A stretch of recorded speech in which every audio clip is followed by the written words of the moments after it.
ബാക്കി എല്ലാവരും എത്തിക്കഴിഞ്ഞു. എല്ലാവരും രാജ്നാഥ് സിംഗ് ഇപ്പോൾ റെയ്സിന ഹിൽസിലേക്ക് എത്തിക്കൊണ്ടിരിക്കുന്ന ദൃശ്യങ്ങളാണ് കാണുന്നത്.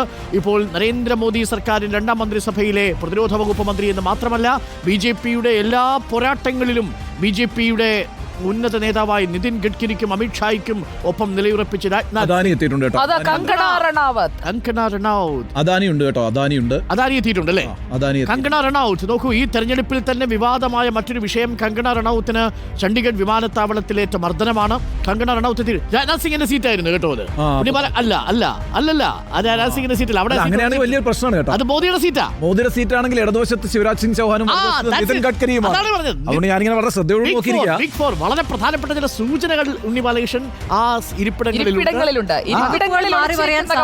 മാറി പറയാൻ സാധ്യതയുണ്ട്. ഒരു പക്ഷേ ആഭ്യന്തര വകുപ്പ് തന്നെ അമിത്ഷായിൽ നിന്ന് മാറാനും മറ്റേതെങ്കിലും ഈ മുന്നണി സർക്കാരിലേക്ക് പോകുമ്പോഴേ സ്വാഭാവികമായിട്ടും ചന്ദ്രബാബു നായിഡു സാർ അതെ മുന്നണി സർക്കാരിലേക്ക് പോകുമ്പോൾ സ്വാഭാവികമായിട്ടും ശിവരാജ് സിംഗ് ചൗഹാനും നിതിൻ ഗഡ്കരിക്കും വലിയൊരു റോള് ഇതിൽ വഹിക്കാനുണ്ട് കേട്ടോ. ഏറ്റവും കോൺഫിഡൻ്റ് ആയിട്ട് മുന്നണിയിലെ ഘടകകക്ഷികൾ കാണുന്നത് ഇവരെയാണ്, നിതിൻ ഗഡ്കരിയെയും അതേപോലെ തന്നെ ശിവരാജ് സിംഗ് ചൗഹാനെയാണ്. പ്രത്യേകിച്ച് ശിവരാജ് സിംഗ് ചൗഹാനെയാണ്. അദ്ദേഹമായിട്ട് വളരെ അടുത്ത ബന്ധമാണ് നായിഡുവിനുള്ളത്, നിതീഷ് കുമാറിനുള്ളത്. അപ്പോൾ ആ അർത്ഥത്തിൽ ഈ മുന്നണിയെ മുന്നോട്ട് കൊണ്ടുപോകാനുള്ള ഒരു ഉത്തരവാദിത്വം വന്ന് ഭവിക്കുക നിശ്ചയമായും വളരെ സൗമ്യമുഖം എന്നുള്ള നിലയ്ക്ക് നല്ല എക്സ്പീരിയൻസ്ഡ് ആയിട്ടുള്ള പൊളിറ്റീഷ്യൻ എന്നുള്ള നിലയ്ക്ക് ശിവരാജ് സിംഗ് ചൗഹാനിൽ തന്നെയായിരിക്കും. 2-3 സാധ്യതകളാണ് തെരഞ്ഞെടുപ്പ് ഈ പറയുന്ന സത്യപ്രതിജ്ഞാ രീതികൾക്കുള്ളത്. ഒന്ന് ആൽഫബറ്റിക് ഓർഡറിൽ വിളിക്കാം. അങ്ങനെയാണെങ്കിൽ അമിത്ഷാ നരേന്ദ്രമോദിക്ക് ശേഷം, അതല്ല എങ്കിൽ രണ്ടാമത്തൊരു സാധ്യത നിതീഷ് കുമാർ സാർ നരേന്ദ്രമോദി പ്രധാനമന്ത്രിയായി സത്യപ്രതിജ്ഞയ്ക്ക് ശേഷം വേണമെങ്കിൽ സഖ്യകക്ഷി നേതാക്കളുടെ ഓരോരുത്തരെയായിട്ട് വിളിച്ച് സത്യപ്രതിജ്ഞ ചെയ്യാം, അല്ലെങ്കിൽ കീപ് പോർട്ട്ഫോളിയോ വെച്ച് സത്യപ്രതിജ്ഞ ചെയ്യാം. ഏതായാലും മുരളി മനോഹർ ജോഷി എത്തിയിരിക്കുന്നു. വളരെ അനാരോഗ്യവാനാണ് മുരളി മനോഹർ ജോഷി എത്തുന്നു.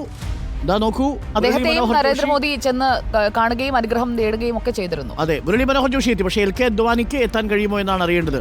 ആ ഇരിപ്പിടത്തിൽ ഇരിക്കുന്നത് നോക്കൂ, the super power trio. Nitish Kumar എത്തുന്നു. മ്ലാനമുഖമാണോ, കോൺഫിഡൻ്റ് ഉള്ള മുഖമാണോ? പതിവ് ഗൗരവം വിട്ടിട്ടില്ല. ബാബു റെയ്സിന ഹിൽസിലേക്ക് എത്തുന്നു. ആ ഇരിപ്പിടങ്ങളിൽ ഇപ്പോൾ നോക്കൂ, മുരളി മനോഹർ ജോഷിയും ചന്ദ്രബാബു നായിഡുവും കുശലാന്വേഷണങ്ങൾ പങ്കുവയ്ക്കുന്നു. ഒരു കാലഘട്ടത്തിൽ അടൽ ബിഹാരി വാജ്പേയി സർക്കാർ വരുന്ന സമയത്ത് ചന്ദ്രബാബു നായിഡു ഒരു കിങ് മേക്കർ ആയിരുന്നു എന്ന കാര്യത്തിൽ സംശയമില്ല.